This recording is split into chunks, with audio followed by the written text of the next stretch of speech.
नमस्ते, सुप्रभातम, good morning to all of you. Brahmageet guidance nursing classes के इस ऑनलाइन प्लेटफॉर्म पर आपका एक बार फिर स्वागत है।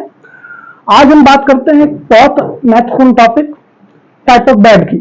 पिछली वीडियो में आपने पढ़ा था पेशेंट यूनिट, उसमें आपने पढ़ा कि पेशेंट यूनिट का एनवायरनमेंट कैसा होता है, उसका बेड साइज क्या होता है, ऊंचाई कितनी होती है, आदि टॉपिक पर आपने चर्चा की थी।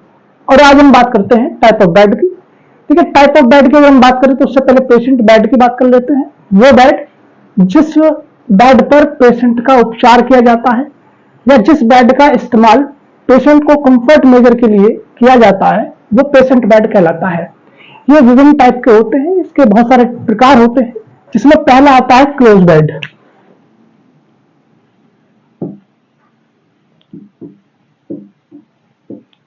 क्लोज बेड, देखिए क्लोज बेड वो बेड होता है जो एम्प्टी रहता है।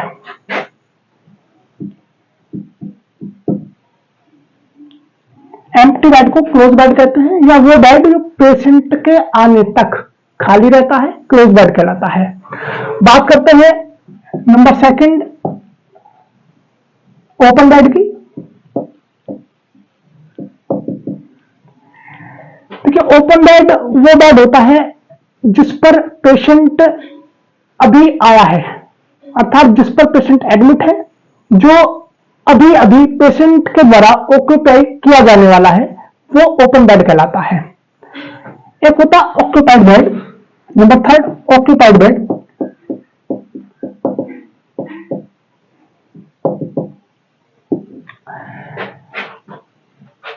Occupied bed it is a type of open bed. यह ओपन बेड के प्रकार का ही होता है, लेकिन यह बेड रिडन पेशेंट के लिए होता है। किसके लिए? Bed ridden.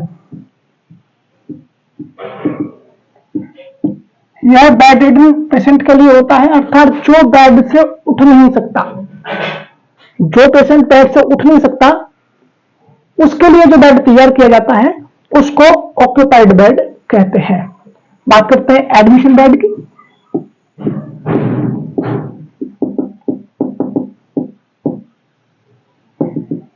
Admission bed it is a type of open bed. ये ओपन बेड का समान होता है, लेकिन इसमें पेशेंट हॉस्पिटल की क्लोथिंग, बाथिंग,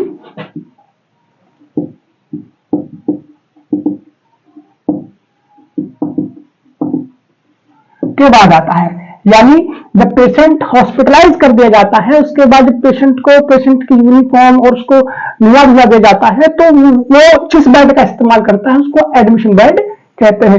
यह एक बात मोस्ट इंपोर्टेंट है कि जो ओपन बेड है जिस पर पेशेंट एडमिट है और जो एडमिशन बेड है दोनों सेम है, लेकिन एक माइनर अंतर है। इसमें जब पेशेंट यूनिट के अंदर एडमिट हो जाता है और उसको that is a chronic illness के दौरान जब हॉस्पिटल यूनिफॉर्म वगैरह या फिर उसको बाथिंग या फिर हम कह सकते हैं कि उसका जो हमें प्रोसीजर करना होता है वो एडमिशन बेड पर करते हैं। Open bed like emergency bed, इस पर पेशेंट जस्ट आने वाला होता है, कुछ समय के लिए उपचार दिया जाता है और उसको रेफर कर दिया जाता है डिफरेंट पेशेंट यूनिट में। तो इन दोनों में ये अंतर है। तीसरा आता है आपका operation bed, sorry number 4 operation bed. Operation bed तो आप समझ गए होंगे, तो सर्जरी के लिए इस्तेमाल किया जाता है, या सर्जरी या एनेस्थीसिया की रिकवरी के लिए यूज करते हैं। सर्जरी या एनेस्थीसिया के लिए, एनेस्थीसिया रिकवरी के लिए इस्तेमाल किया जाता है, वो ऑपरेशन बेड कहलाता है। एक होता है cardiac bed, most important bed है और यहां से क्वेश्चन भी बनता है।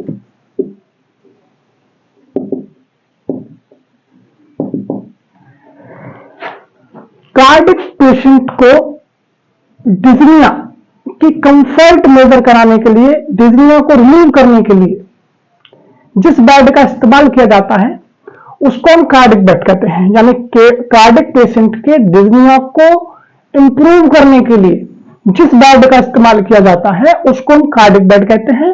और डिज्निया की मैक्सिमम मैक्सिमम रिकवरी के लिए या मैक्सिमम रिलीफ के लिए हम किस पोजीशन का इस्तेमाल करते हैं? सिटिंग पोजीशन का इस्तेमाल करते हैं। याद रखना, इसमें किसका इस्तेमाल करते हैं?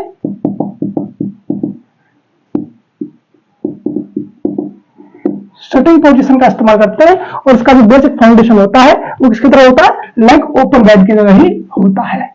जो इसका फाउंडेशन है वो ओपन बेड की तरह ही होता है, ये याद रखना है। फिर देन नंबर 6 नेक्स्ट आता है आपका फ्रैक्चर बेड।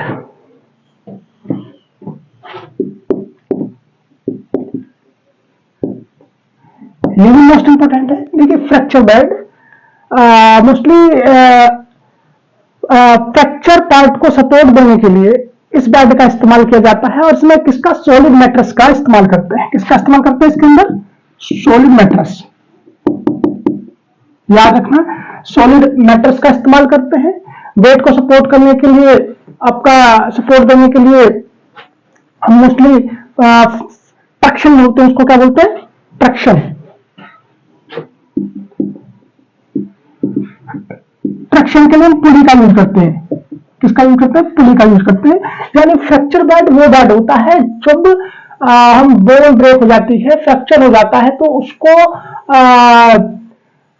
सपोर्ट देने के लिए, फ्रैक्चर को सपोर्ट देने के लिए इस बेड का इस्तेमाल करते हैं। उसमें सॉलिड मैट्रेस का इस्तेमाल किया जाता है और ट्रैक्शन के लिए पुली का इस्तेमाल किया जाता है। ये बात आप बिल्कुल ना भूलना। उसके बाद आता है एम्पुटेशन बेड। समझ गए होंगे एम्पुटेशन वर्ड से?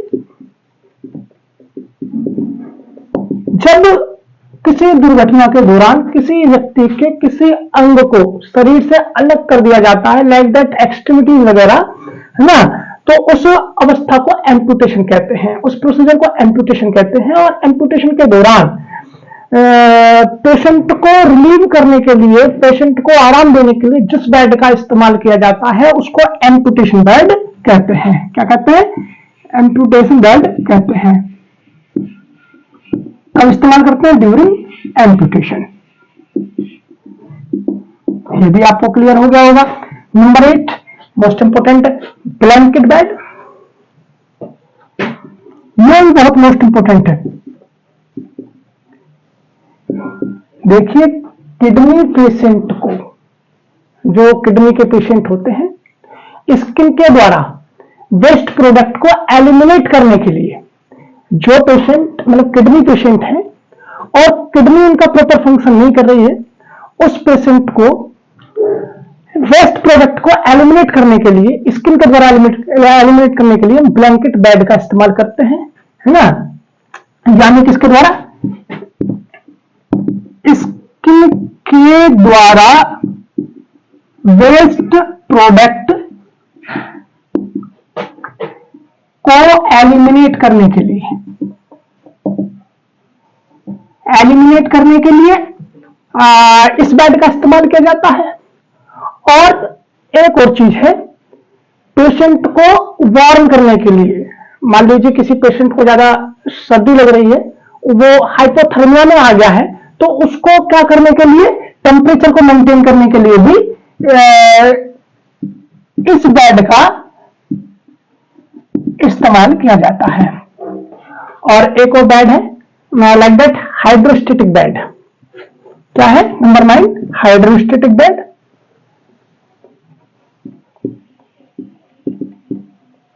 हाइड्रोस्टेटिक बेड, हाइड्रोस्टेटिक बेड जो होता है ये मोस्टली प्रेशर सोर समझते हैं, बेड सोर को इंप्रूव करने के लिए या बेड सोर में आराम देने के लिए इसका इस्तेमाल किया जाता है।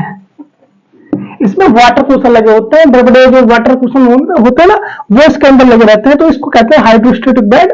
और इस बेड का इस्तेमाल मुख्य रूप से प्रेशर सोर को इंप्रूव करने के लिए, प्रेशर सोर में रिलीफ देने के लिए, आराम देने के लिए किया जाता है। एक आता है surgical bed. Number 10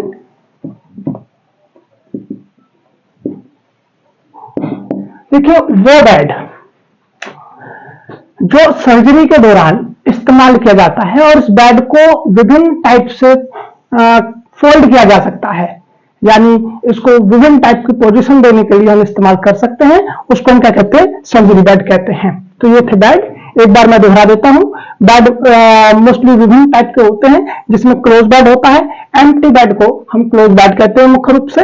open bed वो बेड जिस पर अभी अभी पेशेंट आने वाला है या जिस पर पेशेंट एडमिट है, उसको हम ओपन बेड कहते हैं। Occupied bed, bed return patient जो बेड से उठ नहीं सकता के लिए जो हम तैयार करते हैं बेड, उसके लिए क्या करते हैं, हम ऑक्यूपाइड बेड कहते हैं।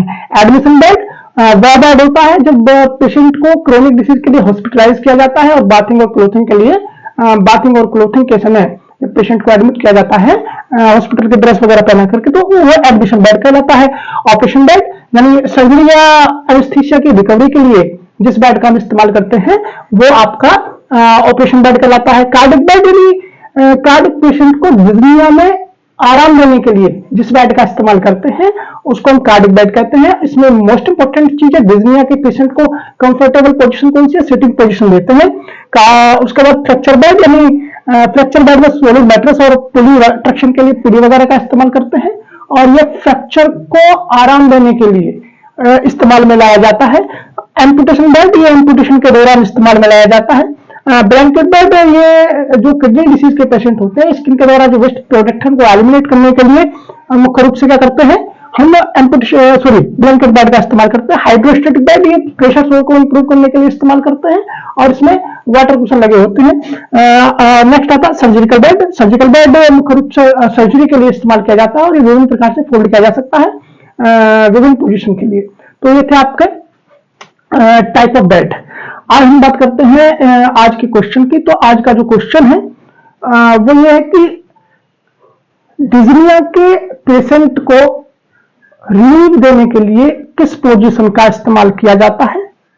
और क्वेश्चन नंबर 2 है वेस्ट प्रोडक्ट, स्किन के द्वारा वेस्ट प्रोडक्ट को बाहर निकालने के लिए किस बेड का इस्तेमाल किया जाता है। तो इन दोनों क्वेश्चनों के जवाब हमें कमेंट में लिखना ना भूलें। मैं उम्मीद करता हूं कि आज का टॉपिक आपकी विभिन्न प्रतियोगी परीक्षाओं में बहुत महत्वपूर्ण सहायक सिद्ध होगा। इन शुभकामनाओं के साथ थैंक यू।